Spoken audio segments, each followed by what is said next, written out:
Oh my gosh. Okay, from our studios this week in Detroit and Tampa, this is Green Tagged, a theme park in 30. I'm Philip, and I'm joined as always by my co-host Scott Swenson of Scott Swenson Creative Development. On Green Tagged, we look at the top news each week and we discuss why it matters for theme park professionals.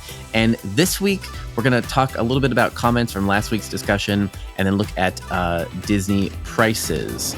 And we are recording this a little bit early because it is Halloween season. Bill Scott and I are busy. In this case, it's mostly my fault. So if there are... Normally it's mostly my fault. So this time it is actually Philip's fault. So if there is a big news item and you're like, why didn't they talk about that? Obviously, then it's probably because this is we're time traveling. Yes. Yes. Yes. Yes. We're prognosticating, looking into the future. From the past. From that's the right. past. That's right. Okay, good. All right. I haven't had no coffee yet. Okay. So we want to just address some comments from last week's show. First is Scott has a fan. I have one. Yay, I have a fan. No, at Sail Dust, thank you. Thank you so much. Basically, this person commented and said, hey, I followed Scott when he did Hallow Scream, and I always liked his work, and just really complimentary, nice words. And I would just like to say thank you at Sail Dust. And I really do appreciate you finding us here and reaching out and commenting. So I just want to say thank you and tell you how much I appreciate it. It's making people happy is kind of why I do what I do. And when people are still remembering things that I'm very proud of, I'm honored and humbled. So thank you very much. Aw. Okay, we probably should have saved that one for last, And yeah, that's true. That's true. But we didn't. So whatever. Well, we'll start on a nice warm fuzzy. Okay, yeah. We'll start on a nice warm fuzzy. The next comment here, I think it says, unfortunately, most guests don't even pay attention to the ride safety signage when they enter the queue. That's true. Well, and keep in mind, this is in comment to this is a comment about last week's show where we talked quite a bit about the tragedy that happened at Epic Universe on Stardust the roller Racers. coaster Stardust Racer. So that's where these comments, just to give you a frame of reference, that's kind of where these comments are coming from. And you're absolutely right, Philip, and whoever made this comment. This is one of those situations where people are so cavalier, especially in the United States. It's less true in other countries. Well, some other countries, and more true in some other countries as well, at least based anecdotally on my experience. But the idea is that you're right. They don't read. It's just like we don't read all the warnings on medication that we are taking. It's very rare. The terms and conditions on all the terms software we use. Yeah. Yeah. How often do we just click yes, I accept? And you could have just given up your firstborn. I mean, because you never read it. You have no idea. I will say though that it's kind of a weird double-edged sword to me, because that means that you're right. We just don't have time to read it. We're just going to write it. And we're going to write it whether it tells us, we might lose a limb or not. We're just going to write it. And at the same time, it is nice that the industry is so powerful and so really safe that most people don't feel the need to dive into all the challenges. They don't, recognize that a coaster can hurt you. So therefore, they choose not to read it. There has to be a point, though, where somebody takes some sort of personal responsibility for themselves based on what their abilities are as a person. For example, if there is anything that is remarkably tight or claustrophobic, as a bigger guy, I'm not going to do it because I'm not going to be comfortable. I might get hurt, and I'm going to take that responsibility on myself. I'm not going to make the theme park attraction builders, in essence, homogenize everything or dumb everything down so that everybody and their dog can ride it.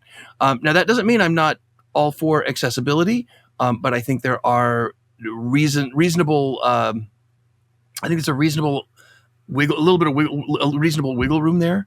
There are certain things that I can't ride because of my height, at my height and my combined weight. So, but at the same time, it doesn't matter because nobody reads them anyway. So what can we do? I mean, we obviously have to design to the best of our ability based on the information that we have, based on best practices, based on the laws, based on the regulations, based on, and then hope that people make good choices on their own. Yeah. I don't know what else to say. Yeah, well, this is. I don't want to say it's a uniquely American problem, but it's definitely different in America. I think for any international listeners, it works differently here because so much of what we rely to correct behavior is from litigation. So it well, but I mean, also bottom line here in the U.S., we are far more interested in punishment than we are in finding a solution. yes, yeah, that's exactly it. Yeah, we're way more interested in corrective kind of after the Yeah, big fact. corporation, bad big corporation. We're going to make you pay. That's right. That's much more of the attitude than, well, how could we find a solution to this? That's right. Like, I think inherent in that comment is maybe the opposite, where like there are things you could do proactively, to be more proactive about this, but that's just not how America works. Yeah. But Yeah. so the next comment here is from Miss My Music Addiction, and this is a good one. She said she said the spoliation. Say it's safer. Sure. They said the spoliation of evidence argument is dumb. They could have gone to court and file a TRO to stop the ride from reopening. They didn't, probably because they knew they wouldn't get it, probably because it is without merit. Yeah. Yeah. I mean, we didn't, I mean, we I guess, we didn't want to bring that up and when because we're just kind of summarizing what the arguments were on both sides, but I do agree totally with this 100%. Like, Well, and it's one thing to make it part of the story, and it's another thing to make it a comment on the story. If we had made it part of the story, it would have made us seem a bit more callous, which, we started the story by saying, this is a terrible thing. We're sad that it happened. Our hearts go out to the friends and family of the person that was lost. But this is a very good point, and that is, if this was truly an issue, they could have stopped it. They could have stopped it through the courts. Yep. That's true. All right.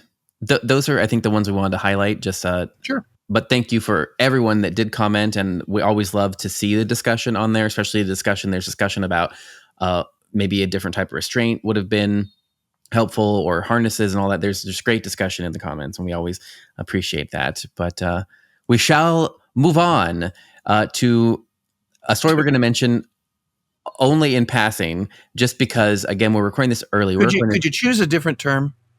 Yeah, I don't know. Could you just use a different phrase? Well, I didn't mention it briefly. I didn't realize it until you pointed it out. Like, okay. So I'm sure everyone listening has seen the news about the woman who died after riding Disneyland's Haunted Mansion holiday this week. And we're recording this on the 9th. And at the point of this recording, there's no information about the cause of death. So we assume there's going to be more news out in the next several days. So probably by the time that you all are watching this, there's probably updates have already been shared about what the cause was, but there wasn't one cause now. But we are just mentioning it because it is big news, and it is semi-related to the incident that we just talked about last week and that we just read the comments on. So yeah, and I think it's important for us to mention it just so that you guys who are listening don't think, my God, was this not that important to them? It is important to us, and we're very sorry to hear this. However, at the time of recording, there's not a whole lot of info. So, yep. Okay, moving on. There we go. Moving, or maybe not. I don't know. There's no way to say it. Okay, we're just going to talk about the next story, which is at least you didn't say passing on. That's good. Okay, the next story. I am so going to hell. Yep. I'm just going to comment on that. We're going to stay in Disney, though, and discuss how they are raising prices at both Disneyland and in Florida. And this is the thing that I have seen all over. Everyone is talking about this, as they always do every time the prices go up, which they always do. They never go down, but they do continuously raise. I think basically, to summarize all of this, it's a lot of information. To summarize everything, prices for literally everything are going up. So prices for the annual passes, prices for day tickets, prices for parking, and prices for Lightning Lane. At least in California, the Lightning Lane stuff's going up. So now the things that I think are most interesting that people seem to be, for some reason, the stuff that the guests or the theme park fans are most upset about is the parking in California, which is going up to $40 a day for regular cars at Disneyland. And I think what's I think the reason that's hitting with so many people is that not all of the annual passes in California cover parking. It's only the really high level ones, and those ones are also increasing in price. So the key that the top level, the Inspire key, is raising $150, and that one doesn't include. That one includes parking, but not all the other ones do. And so a $40 charge to drive there, I think, is when you're trying to encourage people to come multiple days. I think that's why that's a pain point for a lot of folks. The lightning lane's going up, but I think it seems to be less of a pain point, especially because in California, there's more pass holders and they don't tend to use lightning lane since they're locals. So that's not as much of an issue. But the other big stink is the sticker shock of the tier 6, which is the high, the most I don't know, visited or the highest price. That's going to be $224, but that's one park per day. So if you add the park hopper to that, you're talking almost $300 for a 1-day ticket in a tier 6 time, which is the holiday types of seasons. So I think for some reason, these two seem to be the thing I keep hearing over and over. It's like, it's like the parking, and then it's this item. And then of course the passes going up, no one's ever happy about annual passes going up, but in California, at least, they kept the cheapest option the same price. So the parking did go up for that option, obviously, as it went up for everybody. But the resident pass, the lowest level one that's only weekdays, I think it's like Monday, Tuesday, Wednesday, or Monday through Thursday, those days, that did not raise in price. So you will pay $5 more each time you go for parking, but not that amount. So, well, and that kind of makes sense as to why the highest tier of single day ticket and the parking, what you're basically doing is you're looking, these are the points of discomfort, or the most obvious points of discomfort for the two key groups of people. Yep. It's the locals who have passes, and the passes, they get the passes so they can go multiple times, and now they're paying $5 more per time, assuming that they're driving. And the single day ticket is tourists who are like, oh, let's go to Disney. It's what? It's 200 and what for a single park? Yeah, exactly. Now, it's interesting because when I'm seeing here, looking at everything, I'm obviously way more focused on the California one because that's my home park, even though I'm in Detroit right now, but that's my home park. It seems like in Florida, they have not, I don't see prices for the day passes going up very much. It's mostly the annual passes in Florida as well that have changed. So there's more hotels here. Yeah. So there's more hotels. I mean, they want, again, Disney has a much larger pass base in California. That's right. That's right. Exactly. It's all interesting. So basically what we're looking at is Disney raising the prices for the annual passes on both coasts, and then 1-day ticket and parking are up in California. And I think that all tracks just because of what you just said. I mean, we know that California has much more pass base. And so for them, it's basically you're trying to get a little bit more out of the pass holder, I guess, because the parking price is a little bit up and then the passes are up. So you're getting a little bit more from them. But then the 1-day ticket prices are also up. So when you're bringing people that are visiting for the holidays or whatever, you're going to pay more for those tickets, and then visitors. So I think, I'm not sure. I mean, we talk about this every time. And I think we're always having the same argument. To me, this looks like, again, that they are just trying to temper demand, that the parks are still full enough in California where they don't need to really, where they're just trying. I mean, again, when basically this is impacting every group, whether it's a visitor group or it's the local group. And that I mean, the only answer is they're trying to temper demand a little bit with that. Now, that, of course, whenever you say that, then I hear so many people that say that attendance in the parks is down.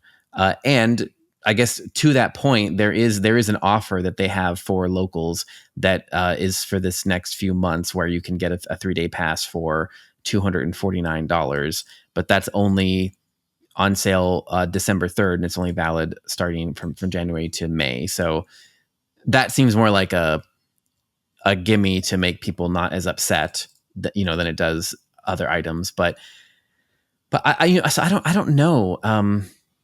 Well, it could be any, who knows, quite honestly, but it could be. Let's just throw some ideas out there. You say that it is to temper demand, which would have been my first guess too. Yep. But if attendance is down, then maybe it's to make up for the lack of ticket sales. So they have to make sure that the gate per cap remains constant, as opposed to fluctuating down. Or, I mean, this is going to sound crazy, but it may be something as simple as they have to do everything they can to make up for all the Disney Plus subscriptions that they lost during the Jimmy Kimmel incident. So that's a possibility too. All of these may be crazy. I admit that. None of them, I'm not reporting any of these as fact. I do not know. Yep. But there's a lot of things that could come into play here.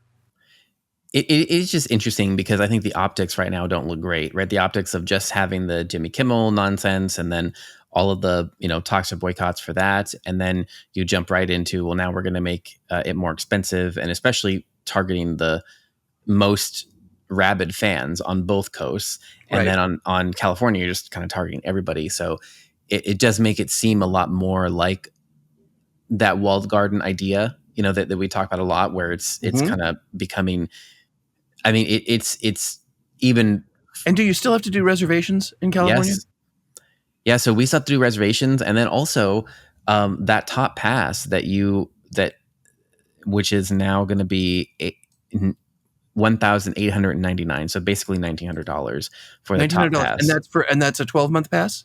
That's a 12-month pass. It's a Magic Key for $1,900. It does include parking, but it still has blockout dates. And you have to make reservations. Blackout dates, and you still have to make reservations. And you can only hold 6 at a time for a year, right? And so, and so I don't know. I mean, I guess I get so many feedback from listeners and from people who text me privately or whatever, and they always say, the attendance is down at Universal and it's down at Disney, and everyone's panicking. I'm like, well, like.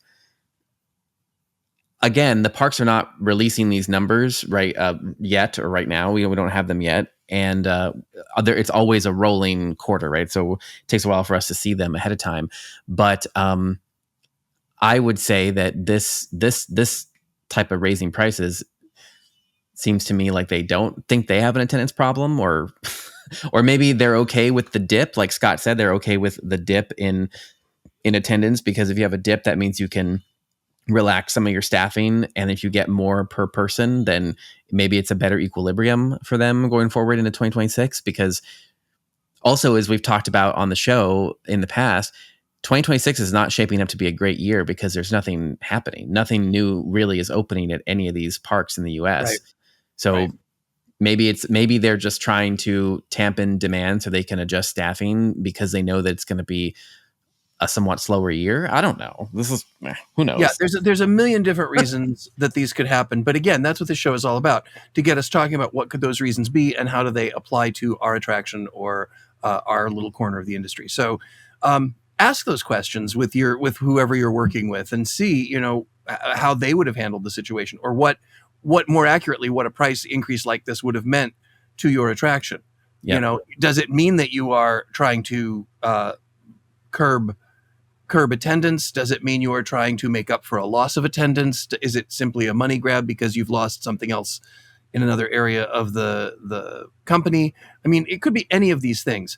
I think the bottom line is if I'm going to just share a radical out there opinion, I think this is just another nail in the coffin of the giant theme park. Yeah. I think it's going to get to a point where it will only be for the elite rich. And once it becomes only for the elite rich, then it won't be palatable really for anybody.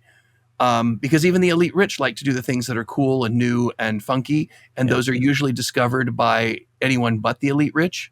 Yep. And then co-opted by the elite rich. So I think that this is a slippery slope that we're on right now. And we will see where it ends up. I don't know for sure. Yep. I Yeah, I definitely can see that argument, like I said, and especially it being so close to home for me. I just, it's, I always think about when we're making these calculations with friends, if it basically it does become exactly what you're talking about, because I have my friends that I know have passes, and you're kind of all relying on the whole group having the pass, because you just can't afford, even when my family's visiting, it's so much money. Or if you're trying to take a partner with you that doesn't have it's, oh my God, a ticket. Like it's so, it's Assuming you can crazy. even get a reservation. That's right. Yeah, Yeah. it's crazy. It's becoming crazy, and so I think you're right about that. And also, it is pulling ahead significantly. From the other theme parks in the region, it's so much more expensive to go to Disney than it is to go to the competition. So, Well, and throughout the history, at least my history in the industry, Disney has always led the price hike lead. They've always taken the lead on that. yeah, And the moment they do it, then usually within 6 months at the latest, other parks follow suit. But they wait to see how Disney fares, and they figure, well, if Disney can make it, they're not really at risk because they're Disney. That's the way it's always been. I don't think it's going to be the case much longer, but that's the way it's always been. So we'll see. yes. There was a we were not scheduled to talk about this, but I'm just going to put this out there as a just a totally random thing. So I was listening to I listened to several economic podcasts, and I just read a bunch of random stuff and whatever. And there's this like theory that's been rolling around in the business circles and the economic circles about how Netflix should buy Disney. Interesting. And stuff like this makes me think that basically, if it's like you say, another nail in the coffin, and they're kind of like, it's becoming more difficult for that, it actually potentially could make them more viable as a purchasing, but especially someone like Netflix, who right now Netflix has a 50 times earnings, which is absolutely bonkers. And it's Right. interesting because, again, you just think about, there's nothing new at the parks, and Disney's IP recently has not been doing great. And then you look at, And as a Disney stockholder, Disney stock's not doing great. So yeah, so all these indicators, you're like, and then you look at Netflix, and you're like, Netflix right now is at 50 times earnings, which I think is overvalued, just especially because of AI and because of all the competitors. But what they do have is the strong IPs, like Wednesday. They have the One Piece stuff now; they're licensing that. They have K-pop Demon Hunters, which is everywhere and going insane, and they're experimenting with the Netflix houses. So I don't know.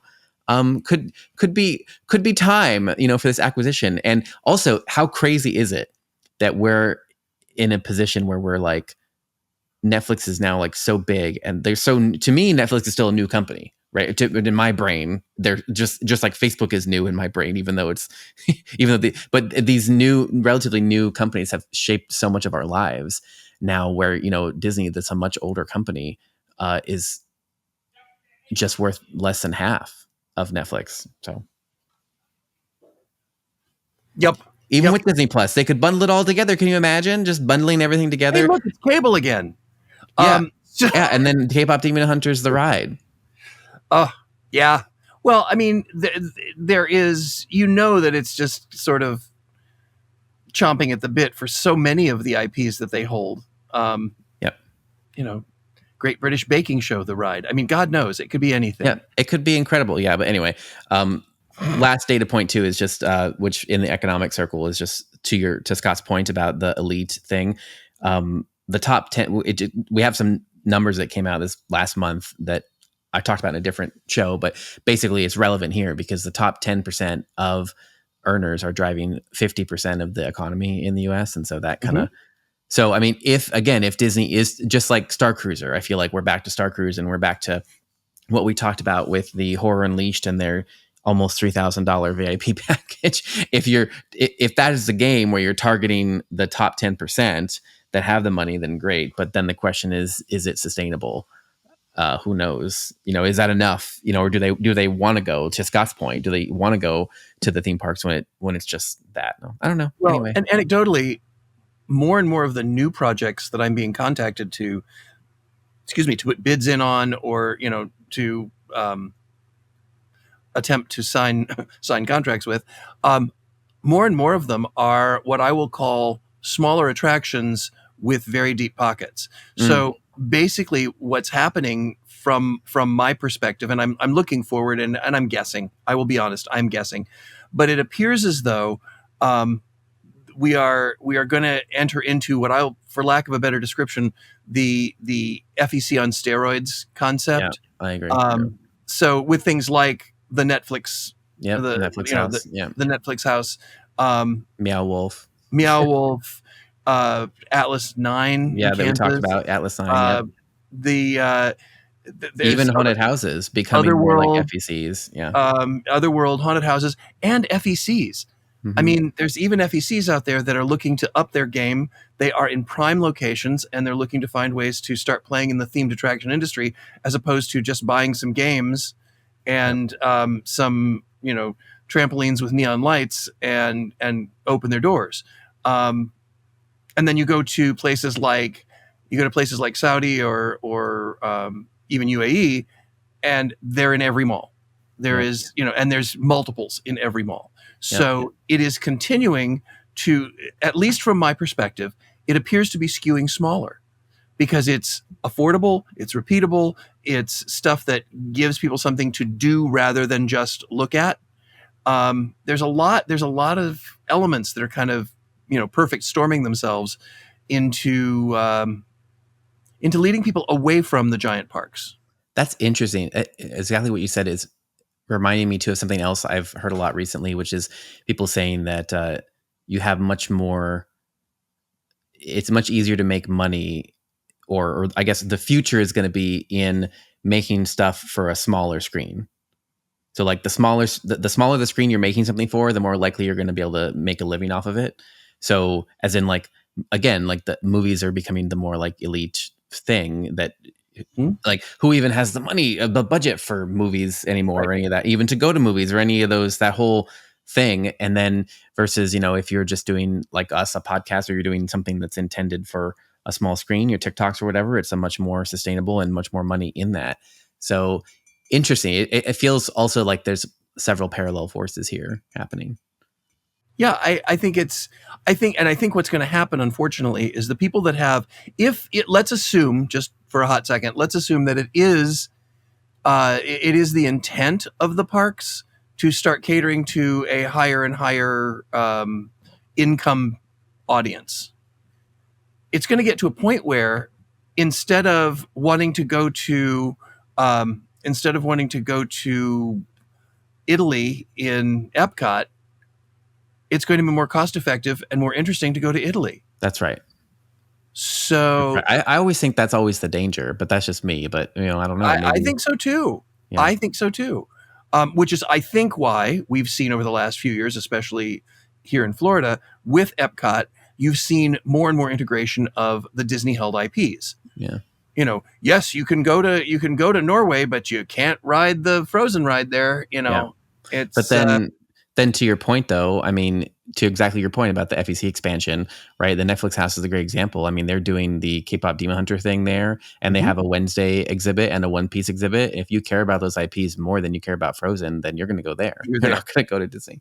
That's right. And it's going to be cheaper. And you don't have to pay to walk in. You just only have to pay to do the activity, right? There's not like a cover charge. You don't even have to pay to park. Yeah. It's in a mall. Oh my God. Yeah. That's crazy. It's at King of Prussia Mall. So, you park in the mall parking lot. Yeah. Done. Easy. Again, if here's the takeaway from my perspective. Parks are adding more and more and more and more and more hurdles you have to jump through before you can even get in. Yep. Take a moment to refresh and look at how your organization runs and see how you can reduce the friction for the guest to actually set foot into your parks. It may mean that you change your ticketing system. It may mean that you instead of offering 15 different levels, you offer 1 or 2. And then once they get inside, you can upcharge from there. There are disadvantages to that as well. But I think the big players, many of the big players, are making it more and more difficult to actually get into the park. And I'll give you a perfect example. And this is something that they do for safety, and I get it. But I don't want to go to Horror Nights in Florida because getting in takes longer than pretty much any of the queues for any of the haunts. It's one level after another level after another level, and it's difficult, it's uncomfortable, it feels disorganized. I know it's not, but it feels disorganized, and for some people it even feels invasive. Yeah. So my first impression of the event is not a good one. And what do we remember? First and last impressions. So anyway, my takeaway from today would be evaluate what your entry is and what are all the points of friction for your guests. But we can't talk about entry points anymore because it's time for our exit strategy, because we're over time already. So we talked about a lot. And again, we love starting with your comments. So please continue to comment. Also, please, if you are enjoying what you're seeing, please subscribe. Yes, we need subscribers. YouTube. Yes, please. Actually, we do need those subscribers. We need those subscribers. So please just click on subscribe. And other than that, we hope you guys get some takeaway. We hope you guys find value, and we will see all of you, each and every one of you, plus some, next week.